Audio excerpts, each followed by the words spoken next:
One of the most recent episodes of the Wasp Files pointed the finger quite squarely at the media, the mainstream media, and their atrocious handling of the Port Arthur site.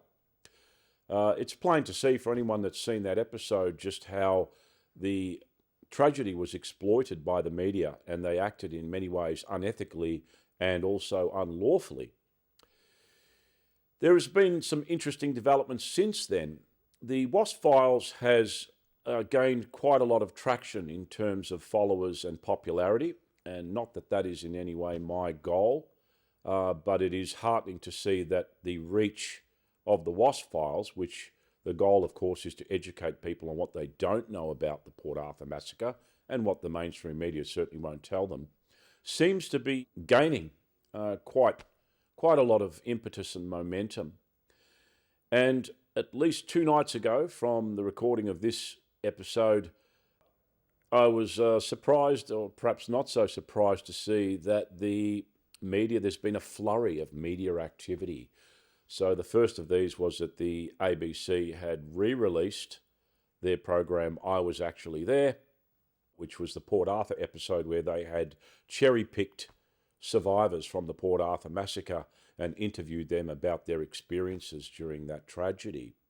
It's a hard-hitting and emotive program, but very notable for the fact that what it was lacking was that they didn't interview any of the other crucial first-hand witnesses that contradicted the mainstream narrative. This program came out a few nights back, and then following on from that, a series of articles were released in various papers of the Murdoch press dynasty. The best way to describe them was a vitriolic dumping of dirt onto Martin Bryant and that he was obese. He was so obese that he needed to sleep on 3 mattresses, and that he had some secret pen pal girlfriend, and then they'd even dragged up some person who I'd never heard of before by the name of Buckingham, who then gave some testimony, unsubstantiated of course, that he'd had some dealings with Martin. So just interesting timing that at the state that the Wasp Files is at, which is gaining very large amounts of interest and spreading among social media, that it seems like the mainstream media are, for want of a better term, responding. And as you can see by some of the headlines that are popping up, they're pulling no punches in continuing their claims that, you know, the mainstream narrative is the only narrative and that Martin is the poster boy for the unintelligent, obese and sadistic killer.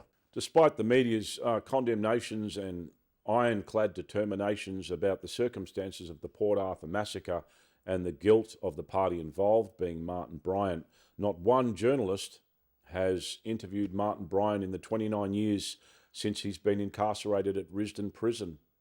I find that astounding. You would think that they would jump at the chance to get first-hand testimony direct from the horse's mouth, a confession from the guilty party that they're so sure of, but not one journalist has been able to achieve that. The other thing is that none of them have had access to the hard evidence that's been locked away under the E75 Tasmanian Archives Heritage Office direction.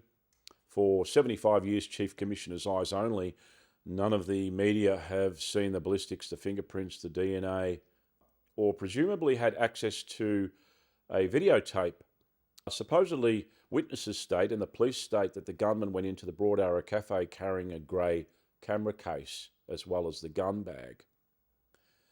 In the police training video that was leaked online, when the police were filming the aftermath of the cafe, you can clearly see a black video camera situated on the table next to where the gunman's abandoned gun bag was.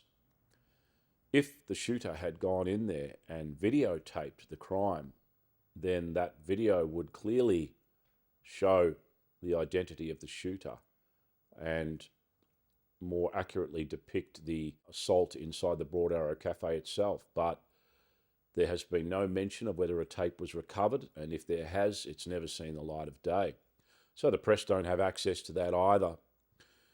They've talked to some witnesses, as we saw from the ABC's I Was Actually There, but crucial witnesses who contradicted the mainstream story are Graham Collier, Wendy Skua, Stephen Howard, John Godfrey, Roger Lana, Jim Laycock.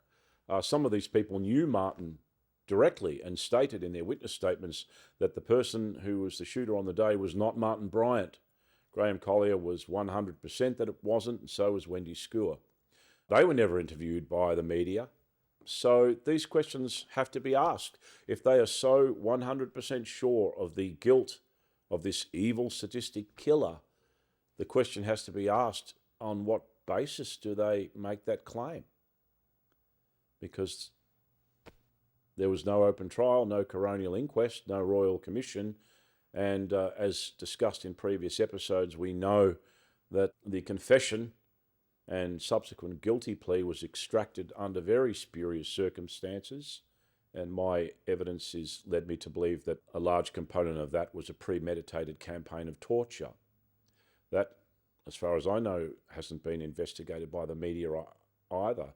Martin Bryant's treatment in prison, they're very quick to just decry the circumstances of his incarceration, his weight, the fact that he's in essence considered to be a reprehensible person.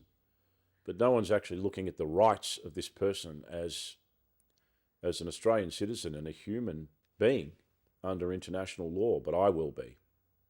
So I just find it very interesting in closing that the media seem to be proliferating on all fronts with these reports that are coming out with supposedly new information about Martin, and it's not new at all. A lot of this stuff we've already known. A lot of it is already available. I have all the Psych reports on Martin Bryant. They're available freely to download on the Wasp, the Port Arthur Massacre Facebook page. So the media are doing what they're doing, but we will continue doing what we're doing, and somewhere between the two, one of us is hopefully going to get to the truth of the matter.